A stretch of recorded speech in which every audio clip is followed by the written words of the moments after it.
And we're live with the amazing Deborah, and it's not Kevin, is it? It's Keith. Is it No, it's Keith? Steven. Yeah. Steven, yes. Hopefully, I won't call you Kevin at any point. You won't be the first. So, very briefly, before we get into your book choices, you're obviously involved in the world of book publishing, well, because you're Chief Inspiration Officer, which sounds very impressive. So, tell us a little bit about your book reading history and what kind of books do you like, and what sort of books are we going to encounter tonight on this magical mystery tour? Oh, I love this question. So first of all, Tim, thank you so much for having me. I love to talk about books. So this is sort of like asking someone to pick their favorite child to give you 8 book choices. I have a long history of reading. I taught myself to read actually when I was 4 Ooh, and had my mother teach me how to draw my signature so that I could get my very own library card, because in the US, you have to be able to sign your name in cursive to get yeah. a library card. And I didn't know how to do that, but I knew if I could draw it, I could get a library card. And so I did that probably when I was 5, long before my peers had. And I lived in a world of mysteries. I loved as a kid mysteries and biographies and trying to understand how the world worked. And one of my family's famous stories is I was in a readathon over the summer between 7th and 8th grade. And people had to pledge how much they would pick per book I read. Most people pledged about a nickel. And Yeah. that summer I read over 330 books. Ooh. And my family swore never again to pledge by the book anything that I did. So your reading has bankrupted people then, Yeah, basically. bankrupted people, exactly. Yeah. But I love to read. I read on average about 50 books a year for pleasure, and then I Yeah. read at least that many in my work. My favorite things to write and to read are historical fiction. So anything in particular with World War II, World War I, especially with a strong woman protagonist, I'm gonna be digging into that. And of course, none of those are on my list today. Yeah. I was thinking, I went for books that really impacted me as a yeah. person and as a business owner. Okay. Shall we get started with the Yeah, first let's do it. transition? Made to Stick by Chip Heath and Dan Heath. Yeah, so Made to Stick is one of those books that literally is on my bookshelf, and it's covered in tabs because it was such a powerful book at the time that it came out. It really talks about the history of advertising, the history of marketing in terms of how to make your copy sticky. So, what can you say or what can you write that makes it stick in someone's brain? And they went into the science of stickiness, and then they had pillars of making sure that what you're writing falls into these pillars. And the more you have, the stickier your content. Yeah. And so, from a marketing perspective, I really liked this because it made it sticky for me.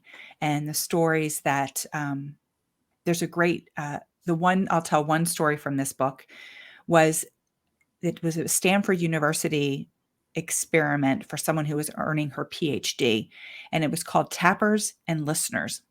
And the whole premise was people were divided into 2 groups. One were tappers and one were listeners.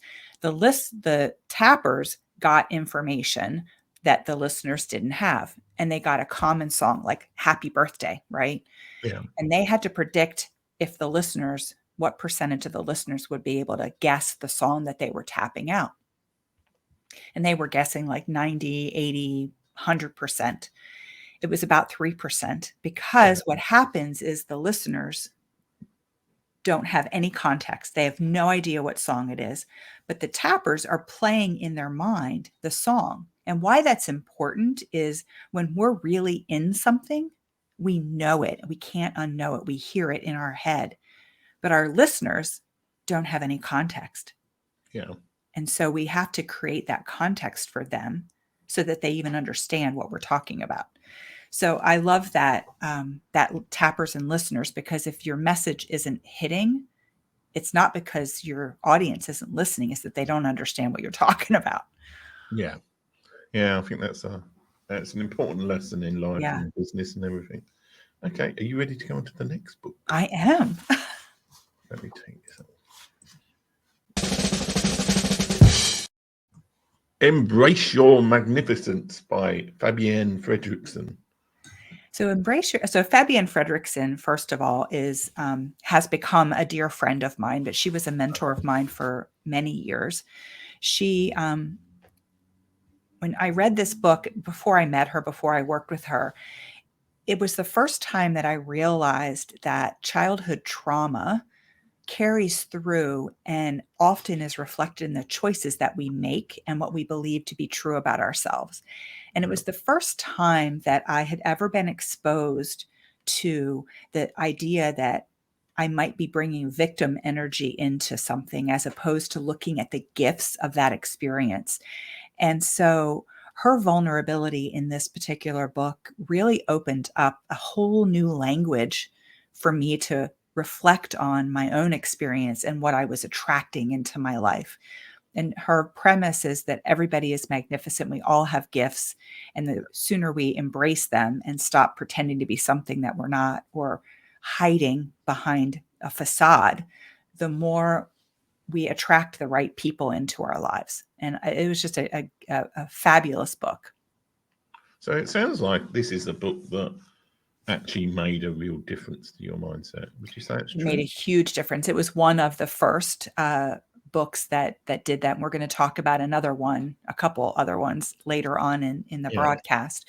But yeah, this one was the first one that made me go, oh, wait a minute. This is describing exactly my experience, even though we were completely different. I mean, she was a young French girl who came to the United States at 12 and was different. And Yeah. I was the kid whose mom left and was super shy, lived in the library basically, and didn't want people to know of our family. And Mm. so I hid. And so just having that relational experience really allowed me to look at things differently. Okay. Let's go on to the next book.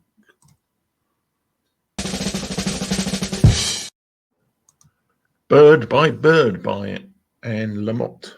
So Bird by Bird is a great book for anybody who wants to be a writer. Yeah. It basically, the concept of Bird by Bird is that you put things together word by word. And the story was that her brother had a book report on birds that he waited to the very last minute, as kids often do, and was freaking out. And her dad said, "We're going to do this report bird by bird." And writing is just like that too. You've got to put things on paper. You can't edit a blank page. And she created the knowledge in me of that shitty first draft. You know, every book is terrible. Every book, regardless of if you're a novelist, New York Times bestseller, that first draft is crap. You've got to understand that so that you can actually craft something beautiful. And you do that by just putting one foot in front of the other and getting it done.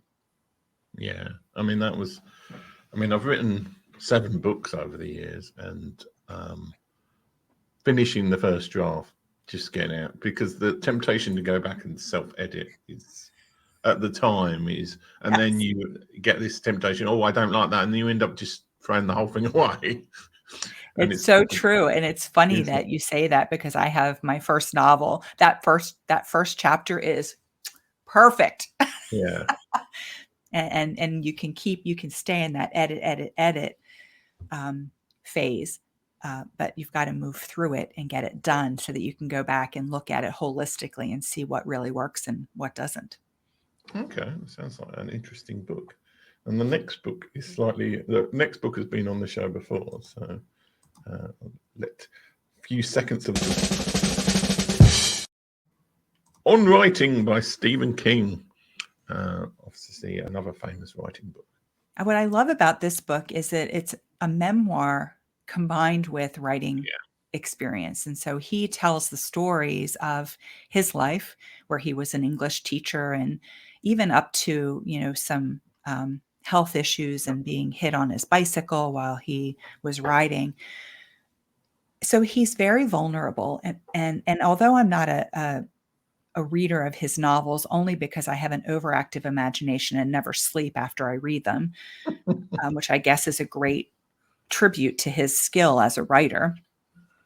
But he normalized the anxiety of writing, because even he, as many books as he has, he still gets really nervous when the new book comes out. Are they going to love it? Have I maxed out? Am I a fraud? And normalizing that for those of us who are writers is amazing. And he gave two really great tips that I love and I use all the time. One is stop writing in the middle of a sentence, so that the next day you show up and you've got a thread to start. I liken it to knitting. You finish a row, but you don't cast off every night. You just pick up where you left off, and that can help people avoid really being stuck in their writing process or getting a writer's block by showing up and continuing where they left off. And the second was make your window face the wall as opposed to the window, because if you're facing something that's boring, you're less likely to start daydreaming out the window. Yeah. Which I'm not sure I like that, but it's very effective. Yeah, no, there's certainly a truth in that. It's usually people go on about kill your darlings as the thing. Well, that is the true thing. I mean, yeah, and that's why I tried to pick something a little bit different. But yeah, you've got the phrases that really are powerful to you may not be as effective for your reader. And so really, from an editorial perspective, you've got to really look at how does what you're saying or writing move the story forward. And even if you absolutely love, it's a sparkling sentence, sometimes it doesn't belong in the place that you've put it. So cut it and stick it in another document. It might show up and be useful someplace else. Yeah. Okay. Right. The Artist's Way by Julia Cameron. Now, Julia Cameron, The Artist's Way was another one of those books that was very transformational. She has a workbook and a book that goes with it. And the two takeaways that I have from this book are having artist dates with yourself, because when we're creative people, we're pouring out onto the canvas or the page or, the plumbing job, whatever your creative outlet is, you're pouring it out. And so we can get depleted. And especially, we think about it in terms of pouring from a pitcher, right? You empty out the pitcher and then you refill it. And I like this metaphor instead, is where you have a chocolate fountain and it's always flowing and you just stick your cup under it. So if you keep the fountain full, then you're likely to not run into that writing drought or creativity drought, but it also inspires new perspectives and new things. So I love the artist dates. That's a weekly date by yourself doing something creative other than, for me, other than writing. Like it could be reading, could be painting, could be hiking, it could be any number of things. And the other are morning pages. And she says, basically just have a notebook that you write every morning for 15 minutes. And she likens it to priming the pump. So it's not writing with a purpose. It's not writing in a journal. It's not really looking for the right words, but it's truly about writing every day so that when you sit down to be creative, you're not starting from a place of lack. You're starting from a place of abundance and flow. So those are my two big takeaways from The Artist's Way. Yeah, it's very. I hadn't even noticed. There's quite a writing theme on these books, isn't there? Yeah, that's true. And the next one is as well. Yeah. Right.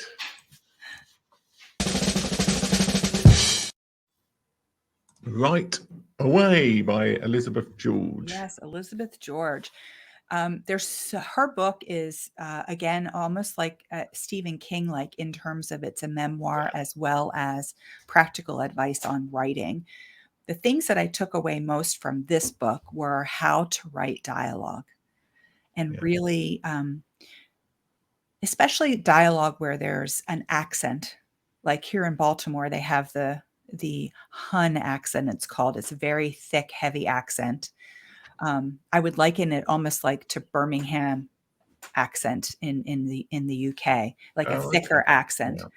Yeah. Um, and it's okay to introduce that once, but you don't want to have every time that character speaks using that, because what it does is it pulls the reader out of the story, and it's very difficult to, like, you've got to spend brain power trying to decipher what's being said, as opposed to setting that stage and that tone and then writing in a more naturalistic way, because dialogue isn't formal, it's how we really speak. And so there's a nuance to being truthful in the way that someone speaks, but without pulling your reader out of that. So that was the really big thing. And that goes back then to the author's voice or the narrator's voice. So sometimes the author and the narrator are one and the same, sometimes they're not. Yeah. You know, you can have something like there's I'm drawing a complete blank, but where the narrator is death. Yeah. Oh, You okay. know, fascinating. And you can play with that in terms of voice and dialogue and how people are showing up in a context. So I loved her advice on dialogue. Yeah, dialogue's quite hard to get right, I think. It really is. It's a lot of stuff in writing that's hard to get right. I'm not sure any of us have really mastered everything. So, yeah. So, right, let's go on to the next book. Yes.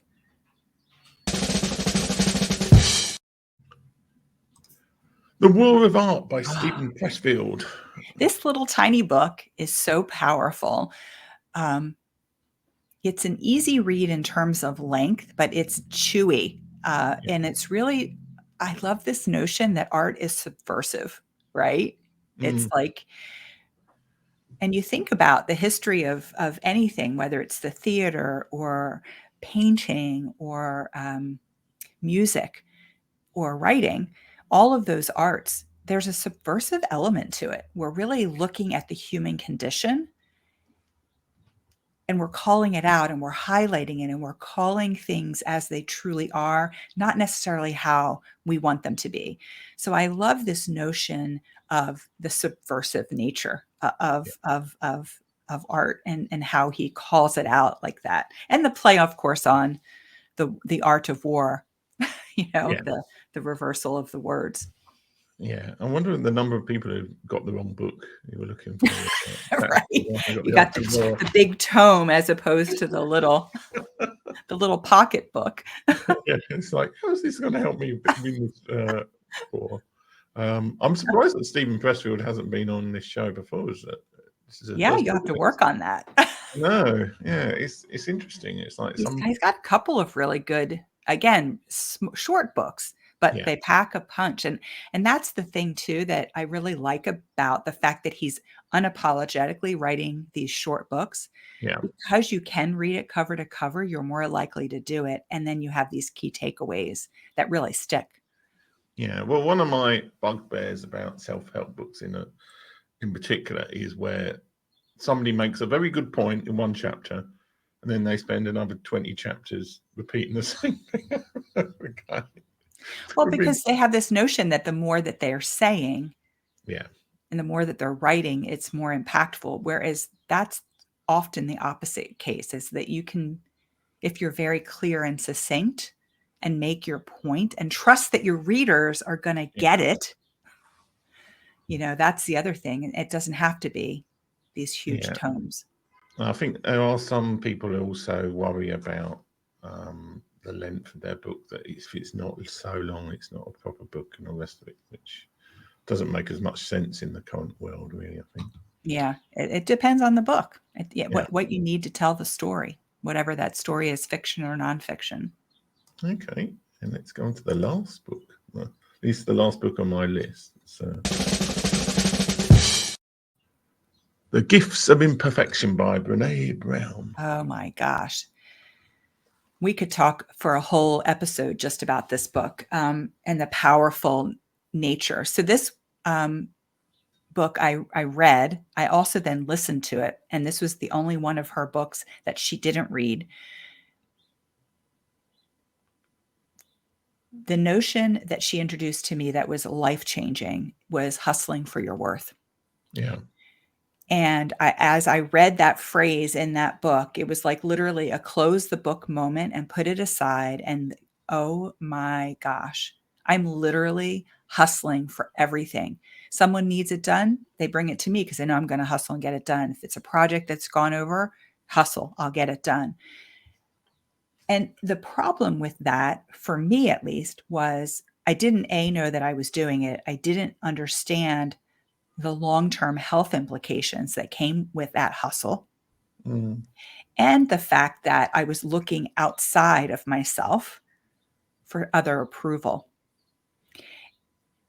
And so that was the showstopper, right? I didn't have to hustle anymore, and I didn't have to prove anything to anybody but myself.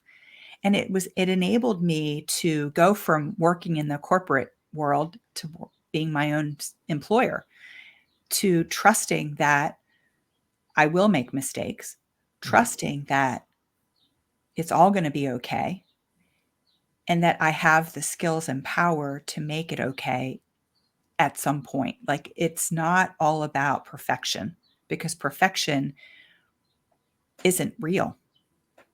And it's actually really kind of boring. Yeah. And so this book was another one of those that really was just a showstopper in terms of self-development, and then also creating a language and showing, because again, Brené Brown showed up vulnerably, and she told her own stories about, being the fixer in the family and the person who always sorted everything out and showed up and got things done. And I realized we all have roles to play in our families. Mm. We can either accept what other people give us, or we can define ourselves and show up how we want to show up, regardless of what other people's perceptions are. Yeah. It sounds like this had a real. Well, this is where I get into the point where I start asking difficult questions. So Okay. if you had to pick one of these books to give to somebody, which one? Well, if you can say one book, then fair enough. But if you can't, then what would be your logic diagram for working out which book to give somebody from this list, if you were doing it? So I'm going to come from someone who's struggling with perfectionism. And I would say that if I were to say the first book that kind of would be a foundational book would be The Gifts of Imperfection. Oh, okay. So I would say that would be the number one. And then I would follow that by Embrace Your Magnificence, because the two kind of bookend the experience in terms of how we show up, what stories we tell ourselves about our value and what we're here to do in the world. And it opens up the dialogue with ourselves, not with other people necessarily, but with ourselves, about how we're showing up. And is this in service to ourselves and our families and our friends? And what do we really want to have our legacy be? But these are foundational. These two books, I think, would be back-to-back books I would recommend to anybody who's struggling with some point in their lives about anything. Okay. And the other question I was going to ask, have you, from the sounds of it, you've written books yourself. Have you, yourself? Have you, do you want to mention any of them? You can, you're allowed to. I'll show. So I have not published yet. I have two historical fiction novels in process. A third one I'm researching. I like to have two projects going on. I will be publishing one of them by the end of the year. It's called Finding Grace, and it is a historical fiction, takes place in the 1970s with two children whose mother disappears, and they use Trixie Belden novels to help them figure out the mystery of the disappearing mother. And so they leverage books as guides. So it's really fun. That one, I do nonfiction. In fact, I have a book coming out tomorrow. Oh, First Year. yeah. It's advice for women entrepreneurs for women entrepreneurs. And that comes out tomorrow. That's actually an anthology. But mostly I've edited and published other people's books. Okay, yeah. Like most people try. I always used to start off this show by just having authors on, and it was always like you can only have up to half the books of your own books. But recently, I've just gone for book readers because people who read like 50 books a year are some of the best choices of people for. Oh, yeah. We haven't even talked about, like, I could talk a whole show just about the historical fiction books that I read, because I do read. Well, maybe when you've after you've published your new historical fiction books, I'll get you back on and you can talk about that. You can be a second guest. I would love that. And now we're live on YouTube back again. Well, we're not live. We're recording on YouTube, so I can edit this bit a bit. Yeah, Amazon's a bit funny about self-promotion and all the rest of it. So yeah, I can't ask questions like, who are Highlander Press? Are you a publishing company that's inspired by the Highlander films that you can be only one? It's funny. Yeah, when I was coming up with the company name, I had a different name that really was super meaningful to me. I'm a huge musical nerd and a history nerd, and I love all those things. But everybody that I was telling I'm going to name my company this, they were all like, that has a really bad connotation for everyone else but you. So I was like, well, what else is meaningful to me? And my family is Scottish. We come from the Highlands of Scotland. And I thought, I love the mountains. I love everything about the ruggedness of climbing and hiking and all of that. I'm a long distance hiker. And I thought, I wonder if Highlander Press is available. And it was. I couldn't believe it. So we snagged it. And then I had a wonderful graphic designer out of Norway. She designed the logo, and it was just like 100% perfect, like when she presented it to me. And it just captures. So right now we publish children's books and nonfiction, typically thought leader kind of books. So in particular, a lot of women, not all women, but that seems to be who comes to me. And then our team is just really all about the author community. We like to grow authors, is what we like to say. So. Okay, well, it sounds. I mean, I've got a company called Stoneham Press, and I don't really do much in the way of publishing anymore at all. So kind of ironic, but and Stoneham is actually because my name's Tim Lewis, and it's like about the most common name ever. So every combination of Lewis, TML, my initials, every single company name gone. So I was born in a hospital called Russell Stoneham Hospital in Kent, which doesn't exist anymore. So I thought, well, I'll just call it Stoneham Press. So that's. Now it lives on forever. I was going to say now. The irony is, I travel in the US a lot, as you know, but there is a suburb of Boston called Stoneham, and the number of times on social media, whatever, I get, are you from Boston? I'm like, no, I'm not from Boston. I'm from the original.